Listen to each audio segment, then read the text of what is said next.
बिस्मिल्लाहिर्रहमानिर्रहीम। नाज़रीन अस्सलाम वालेकुम, मैं हूँ इमरान वसीम। नाज़रीन, प्रोग्राम में सबसे पहले तो हम बात करेंगे कि आर्मी चीफ सैयद आसिम मुनीर ने क्या बड़ा फ़ैसला किया है और उस फ़ैसले का कप्तान पार्टी तहरीक इंसाफ के साथ क्या लिंक है, क्या ताल्लुक़ है, क्या वास्ता है। और इसके बाद जो तहरीक इंसाफ पर पाबंदी का जो मामला है, उस हवाले से नाज़रीन एक बड़ी अहम पेशरफ़्त हुई है। उस पेशरफ़्त की जो डिटेल्स हैं वो आप नाज़रीन के साथ आगे चल के शेयर करेंगे। और फिर आज अडयाला जेल में बानी तहरीक इंसाफ इमरान खान के साथ क्या वाक़या पेश आया। आज इमरान खान सहाफ़ियों के सामने किस बात की सफाइयाँ देते रहे, लेकिन सहाफ़ियों ने इमरान खान साहब की बात मानने से क्यों इनकार कर दिया। खान साहब की सफाइयों पर सहाफ़ियों ने क्या जवाब दिया, ये डिटेल भी इस बड़ी ख़बर की आगे चल के आप नाज़रीन की खिदमत में पेश करेंगे। लेकिन प्रोग्राम का आगाज़ करने से पहले आप देखने वालों से रिक्वेस्ट करेंगे कि चैनल को सब्सक्राइब कर लें, बेल आइकॉन का बटन प्रेस करें और अगर आपको हमारी वीडियो पसंद आती है तो इसको लाइक भी करें और शेयर भी करें। तो पहली खबर से नाज़रीन गुफ्तगू का आगाज़ करते हैं। आज नाज़रीन जो DG ISPR की जानिब से प्रेस कॉन्फ्रेंस की गई है, इस प्रेस कॉन्फ्रेंस के मुख्तसर और अहम जो मंदरजात जो नुकात हैं वो सबसे पहले आप नाज़रीन की खिदमत में पेश करेंगे, उनका एनालिसिस भी करेंगे। सबसे तो पहले नाज़रीन इस प्रेस कॉन्फ्रेंस में जो बड़ी ख़बर सामने आई है कि जो इस प्रेस कॉन्फ्रेंस का आप यूँ कह लें कि इब्तिदा में जो DG ISPR lieutenant general Ahmed Sharif साहब ने बताया कि झूठ इतना ज़्यादा हो गया है, यानी झूठ इतना बढ़ गया है कि अब ये जो आज हम प्रेस कॉन्फ्रेंस कर रहे हैं ये बाकायदगी के साथ हुआ करेगी। आपको बताते चलें कि जो DG ISPR होते हैं वो ख़ुद से कुछ नहीं कहते, उनको फ़ौज का, और फ़ौज में आपको पता है कि कमांड आर्मी की होती है। आर्मी चीफ जो कहते हैं वो नीचे तक जाता है, उसको फॉलो किया जाता है। तो आज जो भी बातें की हैं DG ISPR lieutenant general major Ahmed Sharif साहब ने, वो दरअसल आर्मी चीफ सैयद आसिम मुनीर शाह साहब के जो फ़ैसले हैं उसको कन्वे कर रहे थे। अब ये जो फ़ैसला किया गया कि बाकायदगी से अब ISPR में प्रेस कॉन्फ्रेंस हुआ करेगी, मीडिया के साथ इंटरेक्शन हुआ करेगा, प्रेस ब्रीफिंग हुआ करेगी, तो इसका मतलब ये है कि फ़ेक न्यूज़ इतनी बढ़ गई है, सोशल मीडिया पे जो फ़ेक न्यूज़ का फैलाव हुआ इस हद तक जा चुका है कि अब फ़ौज ने इस फ़ेक न्यूज़ को कंट्रोल करने के लिए ख़ुद मैदान में आने का फ़ैसला किया और रेगुलरली जो है वो सहाफ़ियों के साथ प्रेस ब्रीफिंग होगी, मीडिया का इंटरेक्शन होगा, जो मैं समझता हूँ कि अच्छा फ़ैसला है, ये होना चाहिए। और फिर इसमें कुछ और भी बातें की अहमद शरीफ साहब ने, जिसमें उन्होंने कहा कि ऑपरेशन अज़्म इस्तेहकाम के हवाले से, वैसे नाज़रीन कोई 32 मिनट जो हैं ऑपरेशन अज़्म इस्तेहकाम के हवाले से जो गलतफ़हमियाँ फैलाई गई उससे मुतल्लिक़ जो है वो अहमद शरीफ साहब ने जो है वो ब्रीफ़ किया, बताया कि दरअसल ये ऑपरेशन अज़्म इस्तेहकाम है क्या। DG ISPR साहब की जानिब से कहा गया कि इस फ़ैसले को जो अज़्म इस्तेहकाम का किया गया, दरअसल ये कोई ऑपरेशन नहीं, जैसे माजी में राह निजात और ज़रबे अज़ब का ऑपरेशन जो है फ़ौज की तरफ से दहशतगर्दी के ख़ात्मे के लिए लॉन्च किया गया, ये इस तरह का ऑपरेशन नहीं है, बल्कि ये दहशतगर्दी के ख़ात्मे की एक मुनज़्ज़म मुहिम है जिसको लॉन्च करने का फ़ैसला किया गया। लेकिन बदकिस्मती से उन्होंने कहा कि हमारे इस फ़ैसले को, जो अज़्म इस्तेहकाम का हमने फ़ैसला किया, एक मरबूत और कसीरुल जहती कैंपेन शुरू करने का, इसको सियासत की भेंट चढ़ाने की कोशिश की गई, सियासत की भेंट चढ़ाने की कोशिश की गई। और आगे चल के उन्होंने 2 प्रेस रिलीज़ का भी हवाला दिया कि ये पहली प्रेस रिलीज़ जारी हुई, इसमें भी ऑपरेशन का जिक्र नहीं, फिर दोबारा से वज़ीर-ए-आज़म ऑफिस ने प्रेस रिलीज़ जारी की, उसमें भी कहीं ऑपरेशन का, उस नौइयत का ऑपरेशन जो कि माजी में होता रहा, ऐसे किसी ऑपरेशन का जिक्र नहीं था। और फिर नाज़रीन हालिया दिनों में जो बन्नू अमन मार्च के हवाले से जो पाक फ़ौज के ख़िलाफ़ जो इंतशार या जो कैंपेन की गया, प्रोपेगेंडा किया गया, उस हवाले से DG ISPR अहमद शरीफ साहब ने बताया कि पहले तो वो दहशतगर्दी का वाक़या पेश आया जिसमें 10 दहशतगर्द आए और बन्नू कैंट के ऊपर हमला किया, और फिर उन्होंने कहा कि अगले रोज़ ताजरों की जानिब से जो अमन मार्च किया गया उसमें शरपसंद दाखिल हो गए थे। उन शरपसंदों में 1500 से 2000 लोग ऐसे थे जिन्होंने पाक फ़ौज के ख़िलाफ़ नारेबाजी की, हुल्लड़बाजी की और फायरिंग भी की गई, और वो मुसल्लह भी थे। इस पर नाज़रीन DG ISPR ने कहा कि ये जो SOPs हैं उसके मुताबिक वहाँ पे रिस्पांस दिया गया। और ये जो कहा जाता है कि बन्नू में जो हजूम था वो नहत्ते थे, मुसल्लह नहीं थे, गैर मुसल्लह थे, तो उन्होंने वीडियो भी दिखाई, मेजर अपने लेफ्टिनेंट जनरल अहमद शरीफ साहब ने वीडियोस भी दिखाई कि इस वीडियो में देख लें। और उस वीडियो में देखा गया कि लोगों के पास असलहा था, फायरिंग हो रही थी, पथराव किया जा रहा था। तो इस पर उन्होंने कहा कि अगर ये जो अमन मार्च था ताजरों का, इसमें मुसल्लह लोग शामिल हो गए, उनको रोकने की किसकी ज़िम्मेदारी थी? लोकल जो लॉ एंड ऑर्डर की सूरत हाल है उसको तो लोकल जो हुकूमत है, जो सूबाई हुकूमत है, उसने कंट्रोल करना था। तो ये शरपसंद अफराद शामिल हुए, इसे रोकने की जिम्मेदारी किसकी थी? यानी खैबर पख्तूनख्वा हुकूमत की जिम्मेदारी थी। ये कह रहे थे DG ISPR लेफ्टिनेंट जनरल जो हैं अपने अहमद शरीफ साहब। और फिर आगे चल के उन्होंने कहा कि एक सियासी जो माफिया है, एक सियासी माफिया का लफ्ज़ इस्तेमाल किया, वो अज़्म इस्तेहकाम की कंपेन को जो है मुतनाज़ा बनाना चाहता है। और फिर आगे चल के नाज़रीन जिक्र हुआ 9 मई का। तो 9 मई के हवाले से DG ISPR ने कहा, मैं फिर बता दूं नाज़रीन, जो बातें भी DG ISPR कर रहे हैं ये उनकी कोई ख्वाहिश नहीं, उनकी दिल की बात नहीं, बल्कि पाक फ़ौज का कलेक्टिव जो विजडम है, जो डिसीजन है, उसकी वो तर्जमानी कर रहे थे। DG ISPR ने कहा कि इंतशारी टोले ने 9 मई के बाद ये प्रोपोगंडा किया फ़ौज के ख़िलाफ़ के जब लोग मिलिट्री तनसीबात की तरफ जा रहे थे उनको रोका क्यों नहीं गया, गोली क्यों नहीं चलाई गई। तो इस वजह से कहा जाता है कि कोई गोली नहीं चलाई गई तो ये इसलिए सब कुछ हुआ, तोड़ फोड़ हुई। तो इस पर DG ISPR ने कहा कि ये फ़ौज के ख़िलाफ़ बयानिया बनाया गया। और फिर उन्होंने कहा कि 9 मई करने वालों, जो करने वाले हैं, जो सहूलतकार हैं, जो मनसूबा साज हैं, उनको ढील दी जाएगी तो मुल्क में फिर अमन नहीं होगा, इस्तेहकाम नहीं होगा, इंतशार होगा और फस्तानियत फैलेगी। ये DG ISPR ने कहा। तो ये नाज़रीन आज की उनकी प्रेस कॉन्फ्रेंस का खुलासा आर्मी चीफ का इसमें जो फ़ैसला हुआ है, एक तो ये है कि अब रेगुलर मीडिया ब्रीफिंग हुआ करेगी। दूसरा इसमें नाज़रीन ये है कि झूठ जो फेक न्यूज़ है जिससे मुतल्लिक DG ISPR ने भी कहा कि जो दहशतगर्दी का महाज है उस पर तो फ़ौज लड़ सकती है, लेकिन जो डिजिटल दहशतगर्दी है उसका मुकाबला कानून, उसको काउंटर कानून ने करना है, अदालतों ने करना है। वैसे तो उन्होंने पूरा ब्रीफिंग बताया कि जो इंटेलिजेंस बेस्ड ऑपरेशन चल रहे हैं, दहशतगर्दी के खिलाफ क्या इक़दाम उठाए जाए, वो सारी डिटेल के साथ बताया, मैं उस डिटेल में नहीं जाऊँगा।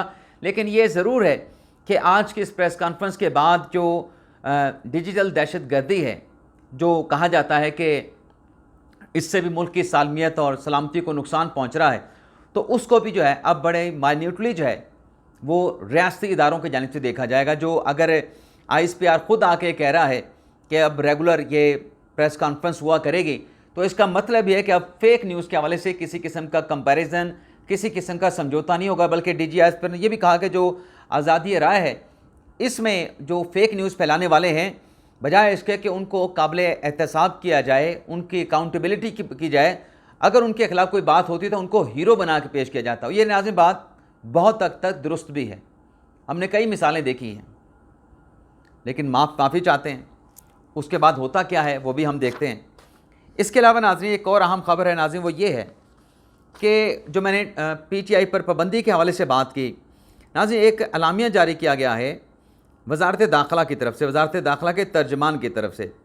अब उस नाज़रीन अलामिया को अगर आप पढ़ें, उसमें नाज़रीन ये लिखा गया है कि इस्लामाबाद पुलिस ने PTI के कोऑर्डिनेटर अहमद वकास जंजुआ को गिरफ़्तार कर लिया है। यह वज़ारत दाखिला स्टेटमेंट जारी कर रही है। इससे पहले पुलिस ने उनकी गिरफ़्तारी के हवाले से अदालत को बताया था कि उनसे मवाद गैर कानूनी असलहा जो है वो बरामद हुआ है और उनका जिस्मानी रिमांड भी अदालत से लिया गया। लेकिन अब वज़ारत दाखिला ये कह रही है कि इब्तदाई तफ्तीश और डिजिटल मवाद की रोशनी में PTI के डिजिटल मीडिया विंग पर इस्लामाबाद पुलिस और FIA की टीम ने छापा मारा। यानी ये जो वकास जंजुआ हैं, इसकी इंफॉर्मेशन के ऊपर जो है वो तहरीक इंसाफ सेक्रेटेरिएट पे छापा मारा गया FIA की जानिब से, और छापे के दौरान रऊफ़ हसन को गिरफ़्तार किया गया, तर्जुमान वज़ारत दाखिला। और आगे कहा गया है कि PTI रियासत मुखालिफ प्रोपोगंडे में मुलव्वस है। अब रियासत मुखालिफ प्रोपोगंडा में अगर कोई सियासी जमात मुलव्वस हो तो उस पर पाबंदी के हवाले से जो वफाकी हुकूमत है वो रेफरेंस सुप्रीम कोर्ट को भिजवा सकती है।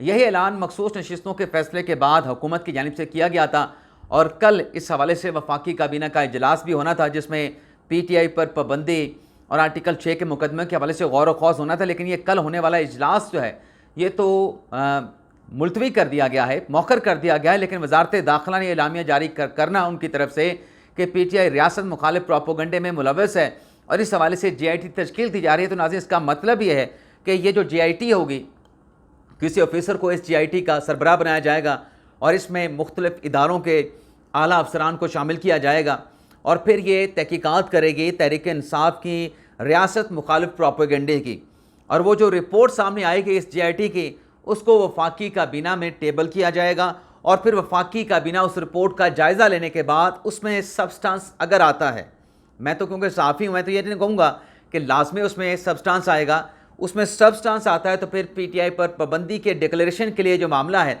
वो रेफरेंस की सूरत में सुप्रीम कोर्ट ऑफ पाकिस्तान भिजवाया जाएगा। तो ये भी PTI पर पाबंदी के मामले के हवाले से आप कह सकते हैं कि फ़र्स्ट स्टेप है वफाकी हुकूमत का वजारत दाखिला की जानिब से। तो ये भी एक बड़ी अहम डेवलपमेंट है।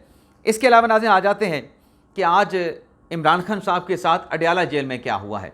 वैसे नाज़रीन आज जो रेड किया गया है PTI के सेक्रेटेरिएट पे, उस पर PTI के रहनुमाओं की जानिब से बैरिस्टर गौहर जो कि चेयरमैन हैं और जो सेक्रेटरी जनरल हैं उमर अयूब साहब, उनकी जानिब से KP हाउस में इजलास बुलाया गया था सियासी रहनुमाओं का, सियासी कमेटी का, और इसके बाद इनकी तरफ से PTI के रहनुमाओं की तरफ से, उमर अयूब की तरफ से, बैरिस्टर गौहर की तरफ से एक प्रेस कॉन्फ्रेंस भी की गई जिसमें इस गिरफ्तारी की मज़म्मत की गई और कानूनी चौराजोई के ज़रिए या कानूनी ऑप्शन इस्तेमाल करके रऊफ़ हसन की रिहाई के हवाले से इक़दाम उठाने का अयादा भी किया गया। और साथ में ये कहा गया कि हमारा जो रिकॉर्ड था, जो कि मखसूस नशिस्तों के हवाले से हमने इकट्ठा कर रखा था और इलेक्शन कमीशन को हमने देना था, वो पुलिस उठा के लेके, जबकि पुलिस ने बहुत पहले इस बात की तरदीद कर दी थी कि कोई भी ऐसा रिकॉर्ड जिसका ताल्लुक मखसूस नशिस्तों से है वो उठाया नहीं गया, और जो भी चीज़ वहाँ से कस्टडी में ली गई है उसका ताल्लुक जो है, जो PTI का सोशल मीडिया का डिजिटल विंग है, जो सेल है, जो टीम है, वो इक्विपमेंट जो है वो कस्टडी में लिया गया है। लेकिन बहरहाल नाज़रीन आज अडयाला जेल में जो इमरान खान साहब के साथ वाक़या हुआ उस हवाले से जो डिटेल है वो आपके साथ हम शेयर करने जा रहे हैं। एक तो नाज़रीन 190 मिलियन पाउंड केस की समाअत हुई, इसकी डिटेल, और फिर जो दूसरा तोशाखाना का केस है उसकी डिटेल आपके साथ शेयर कर लें। जो नाज़रीन 190 मिलियन पाउंड का केस है उसमें आज बुशरा बीबी साहबा की लीगल टीम ने परवेज़ खटक और ज़ुबैदा जलाल पे अपनी जिरा को मुकम्मल किया है। परवेज़ खटक ने स्टेटमेंट दिया कि इमरान खान का इसरार था कि काबीना से बग़ैर पढ़े ये जो मामला था 190 मिलियन पाउंड का, काबीना बग़ैर पढ़े इसकी अप्रूवल दे दे, और इमरान खान ने उस मामले पर किसी किस्म की बहस या किसी किस्म की बात या किसी किस्म का एतराज़ उठाने से मना कर दिया था वफाकी काबीना के अरकान को। तो ये नाज़रीन 190 मिलियन पाउंड केस में आज ये कार्रवाई हुई है और 26 जुलाई तक केस की समाअत को मुलतवी कर दिया गया है और अब तक 34 गवाहों के बयानात कलमबंद हो चुके हैं और उन पर जिरा का अमल भी मुकम्मल हो चुका है। इसके अलावा नाज़रीन जो तोशाखाना 2 केस में आज बानी PTI और बुशरा बीबी साहबों को पेश किया गया और जो नैब की टीम थी उनकी तरफ से इमरान खान साहब के मज़ीद जिस्मानी रिमांड की दरख्वास्त की गई। 14 दिन का जिस्मानी रिमांड मांगा गया दोनों मुल्ज़मान का, लेकिन अदालत की जानिब से जज मोहम्मद अली वड़ैच की जानिब से 7 दिन का जिस्मानी रिमांड दिया गया और 14 दिन के जिस्मानी रिमांड की इस्तदा को जो है वो रद्द कर दिया गया। और इसमें नैब की तरफ से अब तक की जो तफ्तीश है उसकी पेशरफ्त रिपोर्ट भी अदालत के सामने जमा करवाई गई और केस की समाअत को 29 जुलाई तक मुलतवी कर दिया गया। इस समाअत के बाद नाज़रीन नईम पंजोता साहब ने मीडिया के साथ गुफ्तगू की और बानी PTI इमरान खान ने भी मीडिया के नुमाइंदों के साथ गैर रस्मी गुफ्तगू की। तो सबसे पहले तो नईम पंजोता साहब की 2 बातें हैं। नईम पंजोता साहब ने कहा कि इनाम शाह ने इमरान खान के ख़िलाफ़ बयान रिकॉर्ड करवाया और इनाम शाह जो है वो हमारा मुखालिफ था तो हमारे मुखालिफ ही गवाही देगा। इसके बाद नाज़रीन जो इमरान खान साहब ने सहाफ़ियों के साथ गुफ्तगू की उसमें अब क्या कुछ हुआ, खान साहब ने कुछ एतराफ़ किया और उस एतराफ़ के बाद जब वो दोबारा सहाफ़ियों के पास वजाहत के लिए आए और स्टेटमेंट की तब्दीली के लिए आए तो सहाफ़ियों ने उस तब्दीली को एक्सेप्ट करने से इनकार कर दिया। हुआ नाज़रीन ये नाज़रीन तूफ़ान आ गया फिर आज अचानक अंदर दाखिल हुआ।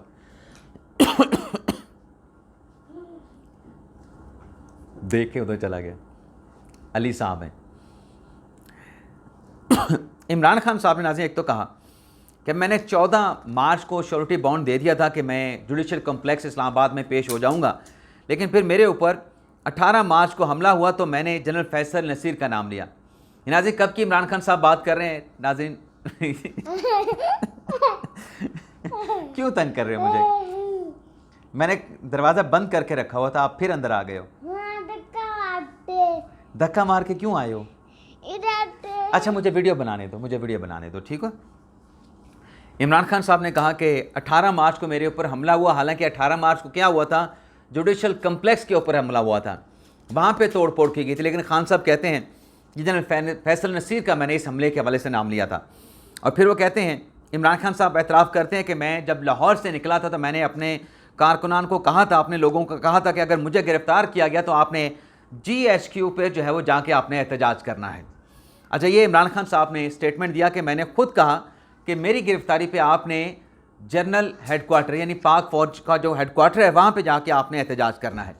जब नाज़रीन खान साहब ने बात कर दी, और भी बातें की, वो मैं आगे चल के आपको बताऊँगा। जब ये सारी गैर रस्मी गुफ्तगू करने के बाद खान साहब सहाफ़ियों से दूर हो गए, सहाफ़ियों से रवाना हो गए, तो बाबर अवान साहब ने जाके इमरान खान साहब के साथ कोई सरगोशी की, कोई बातचीत की। तो इमरान खान साहब और बाबर अवान साहब दोनों वापस आए और ये जो खान साहब एतराफ़ करके गए कि मैंने कहा था गिरफ़्तारी पे आपने GH को जाके आपने एहतजाज करना है, तो खान साहब इसकी हवाले से तब्दीली यानी वजाहतें देते रहे।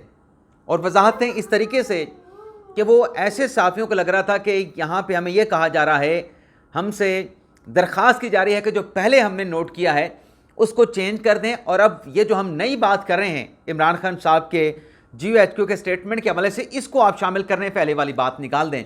तो सहाफ़ी ने कहा कि आपने जो कहा था पहले हमने वो नोट कर लिया है। यानी सहाफ़ियों ने पहले वाला खान साहब का जो एतराफ़ी बयान था कि GHQ पर मैंने एहतजाज करने की डायरेक्शन दी थी, मैंने कहा था, उसमें किसी किस्म की तब्दीली मानने से इनकार कर दिया। फिर नाज़रीन इमरान खान साहब ने कहा कि यास्मीन रैशद साहबा ने रोका था मजमे को जो है वो कोर कमांडर के घर जाने पे। इमरान खान साहब जब आप लोगों को कह के गए थे कि आपने यहाँ पे एहतजाज करना है, वहाँ पे एहतजाज करना है और किन किन जगहों पे आपने एहतजाज करना है, तो फिर जब वो लोग वहाँ पे पहुँच गए तो किसी के कहने पे, यास्मीन रैशद साहब के कहने पे वो क्यों रोकेंगे वो, जब आपकी डायरेक्शन मौजूद है। जब आप एक बार कह देते हैं कि ये हलाल है, ये हराम है, पहले मौलाना डीजल था, आज मौलाना फजल रहमान हैं, पहले मौलाना फजल रहमान के पीछे नमाज जायज़ नहीं थी, आज मौलाना को आप सरबरा लीडर मान रहे हैं। पहले जनरल बाजवा सबसे ज़्यादा जमहूरी थे, आज आप जनरल बाजवा को कहते हैं कि आपके ख़िलाफ़ उन्होंने जो है आपकी हुकूमत को गिराया है। तो आप हलाल भी कहते हैं, आप बाद में हराम भी कहते हैं। तो जब आपने कह दिया कि आपने एहतजाज करना है, तो यास्मीन रैशद साहब की क्या बुकत है, अगर वो किसी को रोकती हैं वो क्यों रोकेंगे। फिर खान साहब कहते हैं कि मेरे केसेस चूँकि ख़त्म हो रहे हैं तो मुझे अब ये मिलिट्री जेल भेजने का इनका प्लान है। परवेज़ खटक ने पार्टी के लोगों को बता दिया था मेरी गिरफ़्तारी का। और फिर इमरान खान साहब ने बताया कि मुल्क को जो है वो आर्मी चीफ सैयद आसिम मुनीर शाह चला रहे हैं। पहले तो कहते थे ना कि SIFC चला रही है, आज आर्मी चीफ का इमरान खान साहब ने नाम लिया। अब नाज़रीन खान साहब की इसी बात का एनालिसिस करें, तो खान साहब तो ख़ुद कई मरतबा माजी में इस बात का एतराफ़ कर चुके हैं कि उनकी जो हुकूमत थी वो तो चला ही नहीं रहे थे।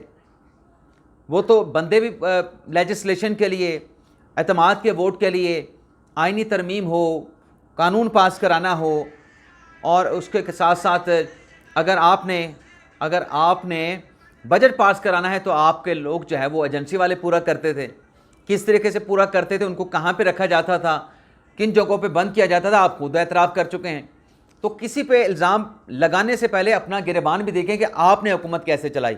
और जब आप एक ये कहते हैं कि आपके पास अख्तियार नहीं था, तो आपके 20 ऐसे स्टेटमेंट मौजूद हैं जिसमें आप ये कहते पाए गए, जिसमें आपने खुद कहा कि मैं तो बॉस था, मैं बॉस हूँ, जनरल बाजवा मेरे डायरेक्शन के ऊपर काम करते हैं, जनरल फैज़ हमीद मेरे कहने पे काम करते हैं। तो आज आप जो कुछ भी कहें, लेकिन कहने से पहले ये देखें कि माजी में आप खुद क्या दावे करते थे, खुद क्या कहा करते थे।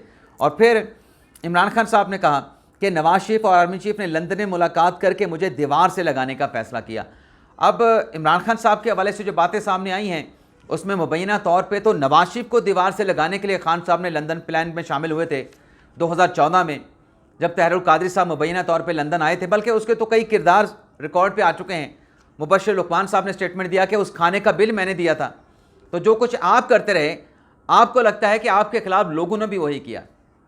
और फिर इमरान खान साहब कहते हैं कि मैं रऊफ़ हसन की गिरफ़्तारी की मज़म्मत करता हूँ और KPK के लोग जो हैं वो भूख हड़ताल के लिए तैयार रहें, तो करवा लें जिसको आपने तैयार करवाना है, ये करके भी देख लें, भूख हड़ताल भी कर लें। तो ये था नाज़रीन आज का हमारा व्लॉग। आपसे ज़्यादा चाहते हैं अल्लाह ताला हम सबका हामी नासिर, अपनी दुआ में याद रखिएगा। अल्लाह हाफ़िज़।